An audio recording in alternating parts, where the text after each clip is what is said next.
आज की वीडियो में हम बहुत ही इम्पोर्टेंट टॉपिक की बात करने वाले हैं जो है Elizabethan lyrics and sonnets. Elizabethan age was a great age of English literature. हम सभी जानते हैं कि एलिजाबेथन एज कितना ज़्यादा इम्पॉर्टेंट एज था इंग्लिश लिटरेचर का।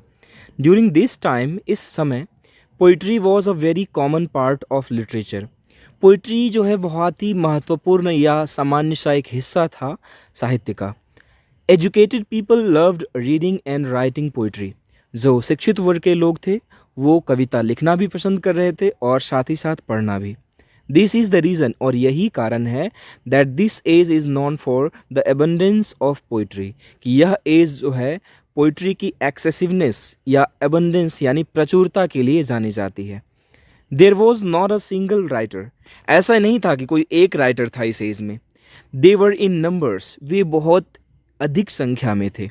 The queen's love for art made this age, और इसके पीछे की एक और वजह थी कि क्वीन जो है बहुत ही ज़्यादा एडमायर करती थी म्यूज़िक को और आर्ट को, और यही कारण था कि the golden age of English literature भी कहा गया इस एज को। This period saw the rise of many poets.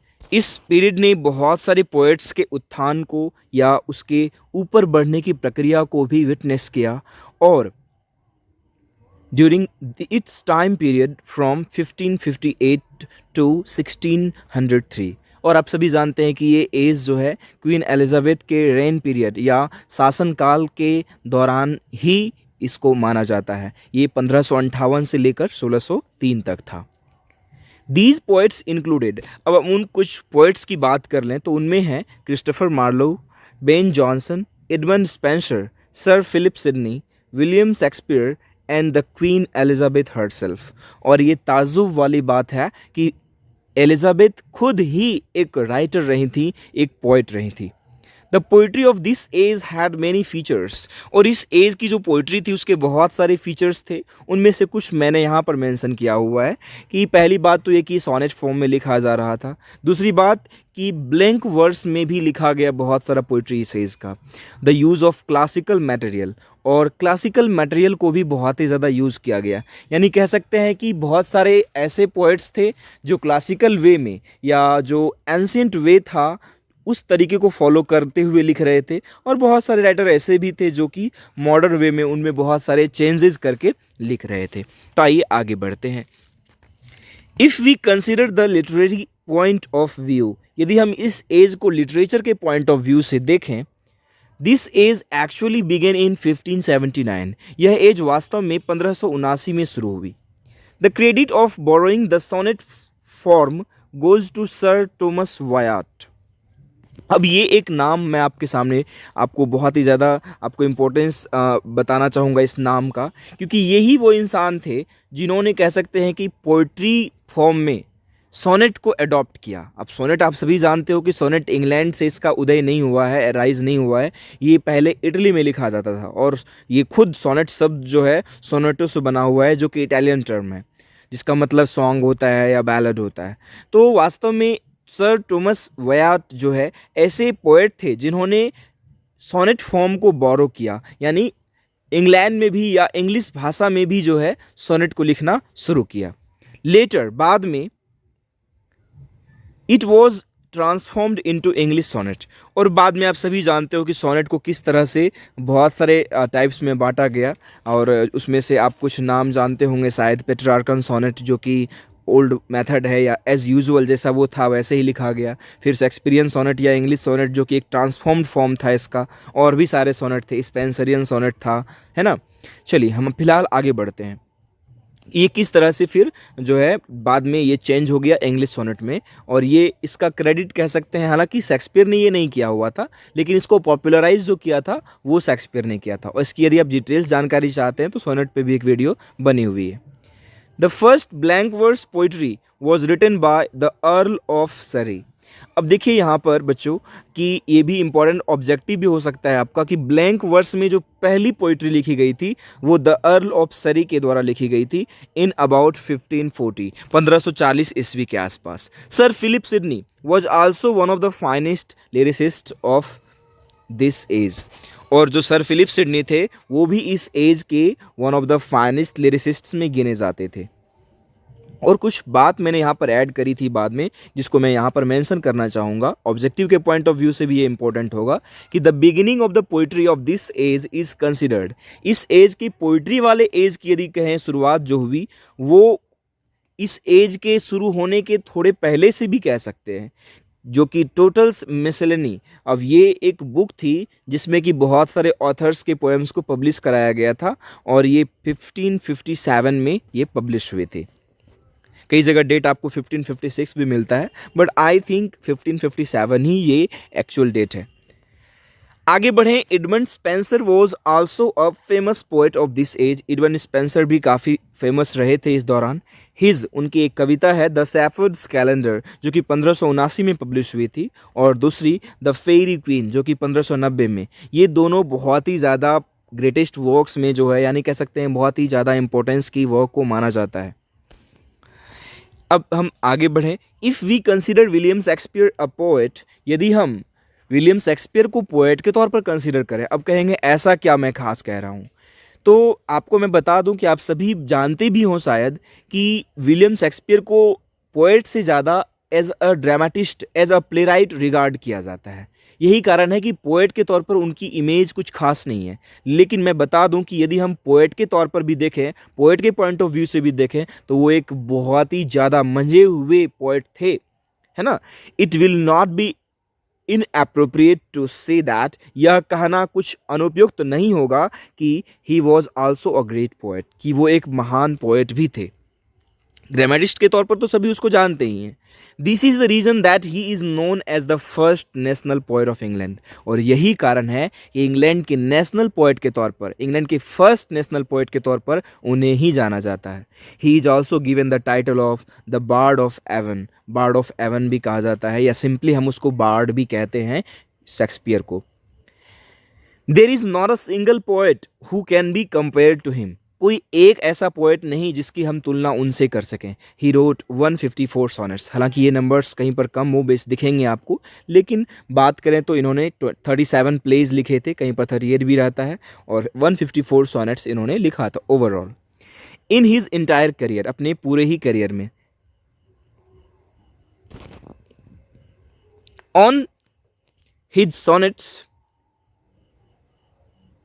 Written in iambic pentameter, और उनकी जो ज़्यादातर सोनेट्स थी ना वो आयम्बिक पेंटामीटर में लिखी गई थी। दे वर स्ट्रक्चर्ड इन 3 क्वाड्रेंट्स, उनमें 3 क्वाड्रेंट हुआ करता था, यानी 4 लाइनें की 3-3 जो है stanza, and a final couplet, और एक फाइनल 2 लाइन का एक कपलेट हुआ करता था। देयर राइमिंग स्कीम वॉज, उसकी जो राइमिंग स्कीम थी AB CD CD EF GG, तो ये तो हमने सोनेट में भी ये पढ़ा हुआ है। आगे बढ़ें तो all the sonnets of Shakespeare are suppose to be addressed to different people, और ऐसा माना जाता है कि इनकी जितनी भी सोनेट्स हैं वो किसी न किसी को एड्रेस करी गई हैं। कभी कभी तो ऐसा भी कहा जाता है कि वो किसी यंग फ्रेंड को एड्रेस करी गई हैं, लेकिन कोई कोई ऐसे कहते हैं क्रिटिक्स की वो डिफरेंट पीपल को एड्रेस किए गए हैं। The first 17 sonnets are addressed to a fair young man, पहले के जो 17 सोनेट्स हैं वो किसी यंग मैन को एड्रेस किए गए हैं। His Venus and Adonis and the Rape of Lucrece are dedicated to the 3rd Earl of Southampton, और उनकी जो 2 कविताएं हैं Venus and Adonis और The Rape of Lucrece, ये दोनों जो है 3rd Earl of Southampton जो थे उनको डेडिकेट किया गया है। His last 28 sonnets, और आखिरी के जो 28 sonnets हैं are also dedicated to a woman, वो एक women को जो है डेडिकेटेड है, जिनको हम जो है मिस्ट्रिकली ये जानते हैं कि वो कोई डार्क लेडी थी। अब कई लोग कहते हैं कि शायद उन्हें प्यार था उनसे, पता नहीं, बट किसी डार्क लेडी को एड्रेस किया गया उनकी आखिरी की 28 sonnets. Some famous sonnets of Shakespeare are, उनके कुछ हम फेमस सोनेट्स की बात कर लें। Let me not to the marriage of true minds, ये सोनेट नंबर 116 थी। आगे बात करें तो poor soul the centre of sinful earth, ये थी सोनेट जो है हमारी ये 141वीं सोनेट थी, है ना, 146वीं एक्चुअली, है ना, 146वीं। My mistress eyes are nothing like the sun, और ये सोनेट नंबर 138 थी। तो ये सारे सोनेट्स जो है इम्पोर्टेंट हैं, और यदि आप बिहार से हैं, आई थिंक पार्ट 1 में है, तो आपको पुअर्स ऑल द सेंटर के बारे में अच्छे से पता होना चाहिए, और ये नाम आप याद भी रखेंगे, सोनेट नंबर भी याद रखें तो और अच्छी बात है, ऑब्जेक्टिव में भी पूछा जा सकता है। ठीक है, ये कौन सा सोनेट था बच्चों? ये 146वां सोनेट था। ठीक है, चलिए आगे बढ़ते हैं हम लोग। We all are aware that, हम सभी इस बात से काफ़ी ज़्यादा जानते हुए हैं, इस बात को जान रहे हैं कि it was a reviving age of English poetry. ये पोइट्री का एक रिवाइविंग एज भी था, क्योंकि अब इसका कारण ऐसा क्यों मैं कह रहा हूँ, क्योंकि ये एक रेनासा एज है। रेनासा एज में हर कुछ रिवाइव होता है, तो फिर पोइट्री कौन सी बड़ी बात है। They wrote for the sake of humanity, और इसमें जितनी भी कविताएं लिखी जा रही थी वो सारी जो है मानवता के सुधार के पर्पज से लिखी जा रही थी, या मानवता के हित में लिखी जा रही थी। New forms of poetry also developed such as, कुछ नए फॉर्म्स भी डेवलप हुए जैसे कि sonnets, elegies, pastorals, marriage songs etcetera. The poetry of this era was much powerful in comparison to the poetry of other ages. यानी और सब edges की बात कर ले तो उनकी तुलना में ये एज जो था पोइट्री में काफ़ी ज़्यादा रिच भी था, और इसकी क्वालिटी जो थी वो बहुत ही ज़्यादा बेहतर थी और सब एजेस की तुलना में, है ना। Not only Shakespeare but also the poets like Ben Jonson road a number of poetry, और सिर्फ शेक्सपियर ही नहीं, बेन जॉनसन जैसे पोएट ने भी बहुत सारे पोइट्री को लिखा। His most famous poem is drink to me only with thine eyes, ये उनकी बहुत ही फेमस पोएम है। सिडनी की एस्ट्राफल एंड स्टेला, ये भी काफ़ी प्रचलित रही है। आल्सो अर्नड ग्रेट अप्रिसिएशन, बहुत ही ज़्यादा प्रसिद्धि हासिल हुई, बहुत ही ज़्यादा लोगों ने सराहा इसको। स्पेंसर्स एमेरिटी, स्पेंसर की जो एमेरिटी है वॉज आल्सो अ मास्टरपीस, वो भी बहुत ही ज़्यादा पॉपुलर हुई। They expressed their intimate feelings through their poems, अपनी कविताओं के जरिए उन्होंने अपने जो बहुत ही ज़्यादा इनर कह सकते हैं आंतरिक जो उनकी भावनाएं थी उसको उन्होंने व्यक्त किया। If we consider the most popular forms of the poetry, यदि हम सबसे पॉपुलर फॉर्म की बात करें तो वो इसमें कोई डाउट नहीं है कि सोनेट ही था। Sonnet is one of them. Almost all the poets of this era adopted this pattern, और लगभग सभी पोएट्स ने इस जॉनर को, या फिर कह सकते हैं कि ये जो फॉर्म था पोएम का सोनेट, इसको सब ने लगभग अडॉप्ट किया। Sydney exactly followed the Petrarchan pattern. अब सिडनी की बात कर लें तो उन्होंने पेट्रार्कन वे में ही लिखा, जो पेट्रार्कन वे होता था जिसमें कि एक ऑक्टेव और एक सेस्टेट होता है, आप सभी जानते होंगे, 8 और 6 लाइनें की 2 पार्ट्स होती हैं, है ना। बट स्पेंसर एंड शेक्सपियर, लेकिन स्पेंसर और शेक्सपियर ने इसको मॉडिफाई किया, जो कि बाद में हमने लिखा भी है कि later they were known as Shakespearean, यानी स्पेंसरियन एंड शेक्सपियरियन सोनेट्स, जो कि बाद में स्पेंसरियन और शेक्सपियरियन सोनेट्स के नाम से जानी गई। If we consider the themes of these lyrics, यदि हम इन पोएम्स की या लिरिक्स की थीम्स की बात कर लें, दे आर न्यूमरस, वो भी डिफरेंट है, अलग अलग हैं। There is not a specific topic, कोई खास स्पेशल कोई टॉपिक नहीं है, पार्टिकुलर कोई टॉपिक नहीं है। They touched every kind of themes, वो हर तरह की थीम्स को उन लोगों ने टच करा, हर तरह की थीम्स के ऊपर लिखा। They inspired people and entertained as well, लोगों को इंस्पायरेशन भी दी, लोगों को इंस्पायर किया, प्रेरित किया, और साथ ही साथ उन्हें एंटरटेन भी किया। दे फिल्ड देयर लाइफ विथ, उनके जीवन को उन्होंने भर दिया म्यूजिक से, पैसन, जुनून से, रोमांस से, लव, रिलीजन एंड नेचर, इन सभी चीज़ों से, यानी नेचर के बारे में लिखा गया बहुत कुछ। नेचर लव भी बहुत ज़्यादा देखने को मिलता है इस पोएम, जितने भी इस एज के पोएम्स हैं। रिलीजन को लेकर भी थी, लव, रोमांस, पैसन, म्यूजिक, ये सब कुछ। This is the reason that it is also called the age of poetry and romance, और यही कारण है कि एलिजाबेथन एज को age of poetry and romance भी कहा जाता है। If we conclude this topic by saying, यदि हम इस टॉपिक को यह कहकर अंत करें कि that the Elizabethan age was the richest age of poetry, कि पोइट्री का सबसे ज़्यादा समृद्ध एज रहा था, इट वॉन्ट बी इनजस्टिस, ये कोई अन्याय या कोई एग्जेजरेशन नहीं होगी, कोई अतिशयोक्ति नहीं होगी। People learn so many things from the poetry of this age, इस एज की पोइट्री से लोगों ने बहुत कुछ सीखा। They knew how to live life happily, उन्हें पता चला कि हम जीवन को खुशी से कैसे जिए, with a feeling of gratitude, और एक कृतज्ञता की भावना, लोगों के प्रति जो सम्मान की भावना है, आभार प्रकट करना, जिसका एहसान फरामोश नहीं थे ये लोगों ने सीखा कि जो कोई हम लोगों के लिए कुछ करते हैं तो हमारा भी फर्ज है उनके प्रति, यानी मानवता की भावना को जगाया लोगों में।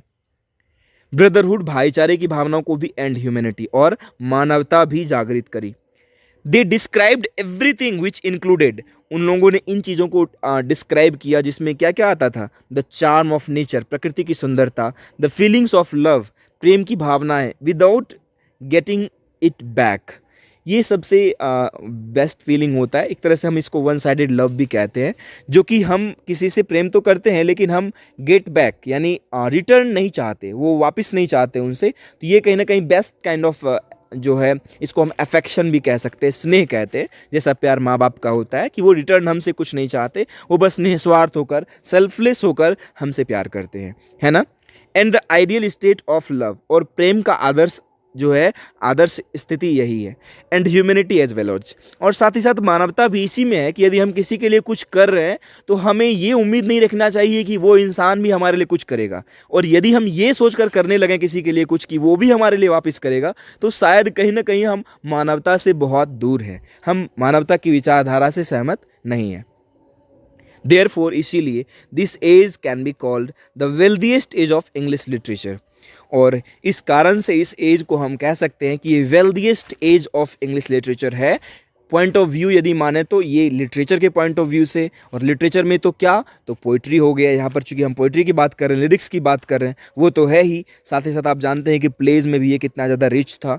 तो ओवरऑल कहा जाए तो ये एज यदि wealthiest age of English literature कहा जाए, richest age of English literature कहा जाए, तो इसमें कुछ ऐसा नहीं होगा कि हमने बहुत ज़्यादा बात कह दी, ठीक है। तो आई थिंक आपको समझ में आया, आपको मटेरियल भी मेरा प्रॉपर ईजी लैंग्वेज में मैंने आपको प्रोवाइड कराने की कोशिश की। रहता तो बहुत जगह है, गैस पेपर वगैरह वगैरह, बुक्स में भी रहती है बहुत चीज़ें, लेकिन मैंने आपको ईजीएस्ट वे में आपके तक कन्वे करने का प्रयास किया। I hope you got it. और यदि वीडियो अच्छी लगी, सिंपलेस्ट वे में आपको मैंने एक्सप्लेन किया, तो वीडियो अपने दोस्तों से भी साझा करें ताकि आपके फ्रेंड्स भी जो है इन चीज़ों को जान पाएँ और यहाँ तक पहुँच पाएँ। और मैंने आपको एक प्लेलिस्ट प्रोवाइड करी है, यदि आप पार्ट 1 के स्टूडेंट हैं, खास करके मुंगेर और तिलका मंझी भागलपुर यूनिवर्सिटी के जाकर जरूर प्लेलिस्ट चेकआउट करें। आपके एग्ज़ाम्स यदि करीब हैं तो लगभग सारी चीज़ें मैंने उस प्लेलिस्ट में इंक्लूड कर दी है। Thank you for watching.